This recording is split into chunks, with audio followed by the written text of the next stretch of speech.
Hi, I wanted to take a minute tonight to talk about a personal Mandela effect that I had a few months ago.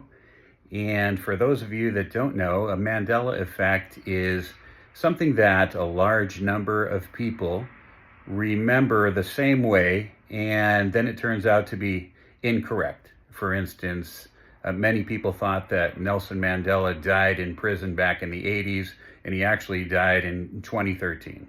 So that's just one example. But my personal one has to do with I was shopping for a new car back in 2021. Was not having a good experience. For those of you that have bought cars from car dealerships before, it can be a bit of a hassle going back and forth. And at that time, they had an inventory shortage, they had chip shortages, part shortages, and they really weren't dealing very much off a sticker price. As a matter of fact, many of them had markups on top of the sticker price. There'd be two stickers on the car. So after dealing with several dealerships, going back and forth, really getting nowhere, I called one of the dealerships up. I saw online that they had one of the cars that I wanted, a Jeep. And I talked to a sales guy on the phone. I said, hey, look, if you want to make a deal over the phone right now, I'll come in and I'll get the car from you. So we made a deal. It wasn't a very good deal for me, but nevertheless, we made a deal. I come in. He says the car is getting washed. It'll be up in a second. And I'm signing the paperwork. And at the end, he's giving me the key to the car and the paperwork. And I said, I'm going to need to get the second key fob from you. And he says to me, oh, well, we don't give two key fobs anymore because you can now open the car with Uconnect and you can start and stop the car with Uconnect on your phone. I was a little disappointed. I'd rather have the second key fob than have to take out my phone if I need to start the car in an emergency, but I wasn't going to blow the whole deal over it. So I was like, okay. He was like, I'll even show you right now how to, get it. We'll get you a login and a password. We'll get you all set up so you can use the Uconnect if you have to. I was like, okay. So, I get that going.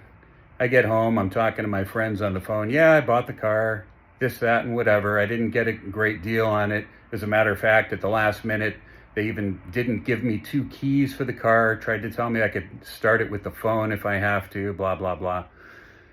So anyway, a few days later, I had to take the car into a Jeep dealership that happened to be closer to my house for some other issue. And I said to them at the time, I said, hey, is it customary now that you guys are only giving away, one key fob per vehicle? And they're like, no, we always give away two. You're going to want to, call your salesman back, ask him to get you another one, which I knew he wasn't going to do. So I was like, okay. So anyway, 6 months after I buy the car, I get an email saying that the Uconnect requires a subscription, and it's basically if I don't pay $30 a month, I'm not going to be able to use those features. So now I'm doubly irritated about it because now I won't be able to use the phone unless I pay for that subscription if I had an emergency and lost the key fob. So I'm complaining about it to my friends, and one of my friends is even shopping around for me saying, hey, there's a site over here. You can get a key fob for a couple of $100 instead of $500 from the dealership or whatever. And it was a sore spot for me for a while. And then I was moving back in March of this year, so 2.5 years after I bought the car, and I open a drawer in my file cabinet, and there's a key fob sitting there with a keychain on it, and it says 2021 Jeep Grand Cherokee. And I'm like, what the heck? Not possible. And I hit the alarm button, and it locks the car, and I'm in shock. They never gave me a second key fob. If they did, then I went to the trouble to make up a story about this Uconnect that the guy was telling me about. Like, in my mind, there's a 0% chance that they gave me a key fob, a second one. There's the same chance that somebody snuck into my house in the middle of the night and put it in the file cabinet as there is that they gave me one. So I don't know. That's my personal Mandela. I, I don't know how the key fob got there. I mean, everybody I'm sure would say, well, obviously you put it in the drawer. Well, then that would mean I had to take it away from the paperwork that they gave me, because the paperwork was not with the key fob. That was somewhere totally separate. And it seems to me from the first day I was complaining about, they never gave me another key fob. And I was telling all my friends about it, and they were even on the lookout for a key fob for me. I don't know.